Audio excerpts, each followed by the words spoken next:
வீடியோவும் பாருங்கள் அப்படியே. இது வந்து நேரு வீதி சின்ன சுப்ராய பிள்ளை சீட்டு கட்டிங் சொல்லுவாங்க. பார்த்தீங்கன்னா தெரியும் உங்களுக்கு. பார்த்தீங்களா, இதில் இந்த வாகனம்லாம் எவ்வளோ வேகமாக போகுது பாருங்கள். கனரக வாகனம் கோழி ஏற்றிட்டு போகிறாப்புலன்னு நினைக்கிறேன். இந்த வண்டிக்கு எதனா உயர்தீர ஐயா, போக்குவரத்து துறை, காவல்துறை ஐயா அவர்கள் எதனா ஒரு பதிவில் போடுறோம், அதுக்கு உண்டான நடவடிக்கை எடுங்க. இவங்களுக்கு எதனா ஒரு ஃபைனை போட்டு விடுங்க ஐயா. மேக்சிமம் என்ன ஃபைனோ அதை போட்டு விடுங்க. அதி வேகத்தில் செல்கிறாங்க. இந்த இடத்துல என்னன்னு தெரியல, லைட்டு வேறு இல்லை, ஒரே இருட்டாக இருக்குது. அதனால தான் என்னோடய வண்டி லைட்டை போட்டு காட்டுறவங்களுக்கு. இதில் எவ்வளோ பெரிய பள்ளம் பாருங்கள். எதுக்காக காட்டுறேன்னா, புதுச்சேரினாலே சுற்றுலாத்தலமாக ஆயிடுச்சு.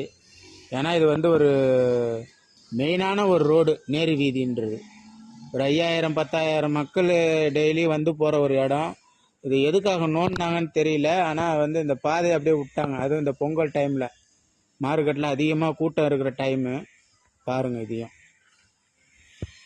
அடுத்ததாக ஒரு வீடியோ அதில் காட்டுறேன் பாருங்கள். அது பாரதி வீதி. இதே தான் நேரு வீதியில் பாரதி வீதி கட்டிங்.